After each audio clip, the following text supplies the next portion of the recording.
Track wrestling here in Fort Lauderdale, South Beach duels with South Dakota State coach Damian Hahn. Jackrabbits 3-1 on the weekend, almost 4-0. It was a close one on our first duel. So with Cornell, we had a couple things. We wrestled well, but we can always do better. And a couple matches kind of got away from us in that duel, and it ultimately ended up costing us. I think we lost by 2. So it's nice to come down here and see teams that we don't normally see.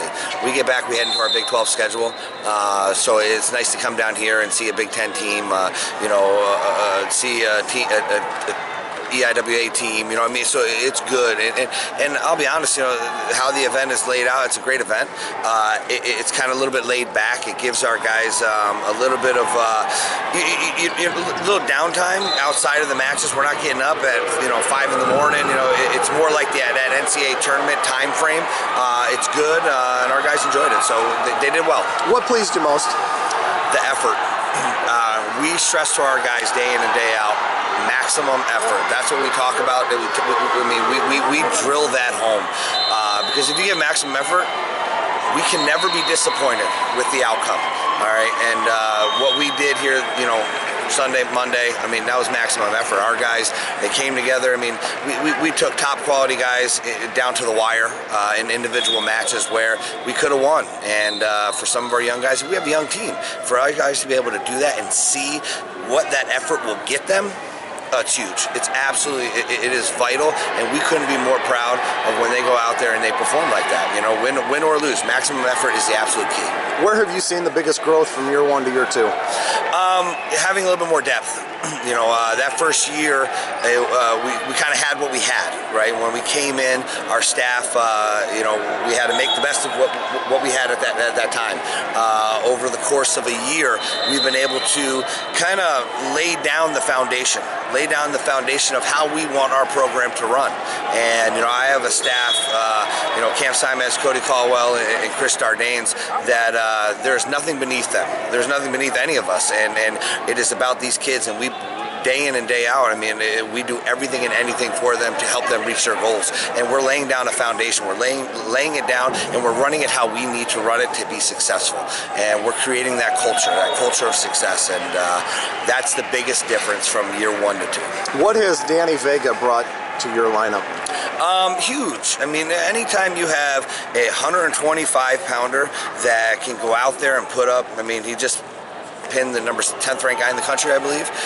Anytime you have a spark plug like that to go out there and get things going is awesome. 125 and heavyweights are the 2 hardest weight classes in the country, because these kids grow out of 125 pounds, and the best heavyweights athletes in the country, they're playing football, right? So not that we don't have great wrestlers or athletes, but it's getting the best ones are very difficult. And when you can get a good 25-pounder, it means everything. That that you can go out there right away and get the ball going and get us off to a good start, and then you finish with a nice anchor. It's awesome. Vega's taken an interesting route. I think he originally committed to Grand Canyon and then Iowa State, and then he winds up in Brookings. How did you get him to Brookings? So you're right, and then he leaves Iowa State, and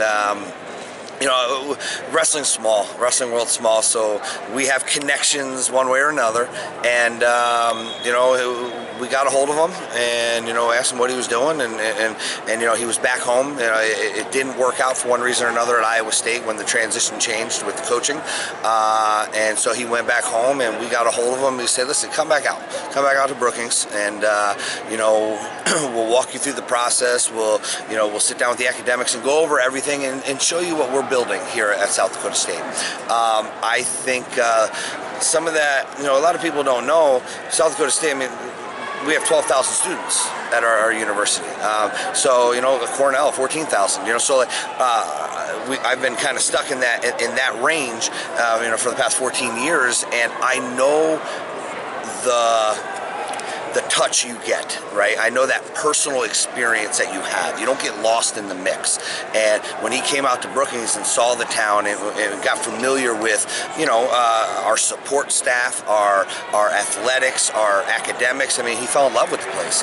And, you know, what we're doing for him, like I said, it's about these kids. And we're going to do everything we can to help them reach their goals. And when he met our staff and got familiar with it, I mean, he was like, I'm in, I'm coming. So I couldn't be more excited for him, because it's kind of opened up, giving him a second chance. And he's a phenomenal kid. He does the right things, and you know, he's a leader on the team.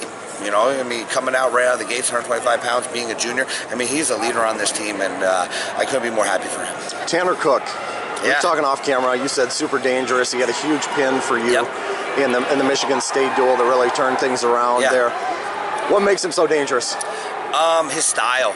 You know, he wants to wrestle where people don't want to go, and he will force you to wrestle in those positions, one way or the other, right? So when you have, I mean, the wrestlers that come to mind, the Moore twins, you know, from Pennsylvania, that, you know, Penn State, Virginia, they wrestled in their areas, you know, and I remember, you know, talking with Tanner and going through the process with him and sitting and telling him, we wrestle in our areas, you're never out of any match, all right? Winning by whatever or losing, you're never out, and you can always score big points. So he's exciting to watch, and he will force guys to wrestle in his best positions, one way or the other. It's gonna happen. So I'm excited for him. You know, he had a great 2 days. Up, you know, I don't know how many wins, bunch of pins, which is awesome, not only for him but for our team, and, you know, just building that excitement, because wrestling, I mean, some people might think it's not the most exciting sport out there, right, because you see a lot of standing around, but when you come and watch South Dakota State, and if you see Tanner Cook on that mat, you're going to be like, wow, a highlight reel. So it's good. You know, like I said before, he lives by the sword, dies by the sword sometimes, but I'll tell you right now, it's going in his favor. He can take that sword and run with it, so it's good. How about anything else individually? Any individual takeaways out of this for you? I think from top to bottom, you know, we talked about that maximum effort. You know, we have a young team. We only have a handful of seniors on our team, one being Zach Carlson. Zach Carlson had a great weekend, comes in here, knocks off Caffey, you know, Michigan State. I think Zach came in about 15th, 16th ranked. I don't know where Caffey's ranked, but right around there, I think. Yeah. That was a huge quality win for him. You know, we talk about a guy who the best he ever did was second in the state of Minnesota. You know, and coming in here, and he's bought into the system. He's bought into the culture that we are creating. And you look at the success he's having. I mean, I couldn't be more excited for up and down our lineup for these guys, because they're doing the right things now. They're doing the right things. They're bought into what we're trying to build, and it's fun. You know, winning is fun. I mean, that's just the bottom line. And we got a good thing, and we're going to run with it.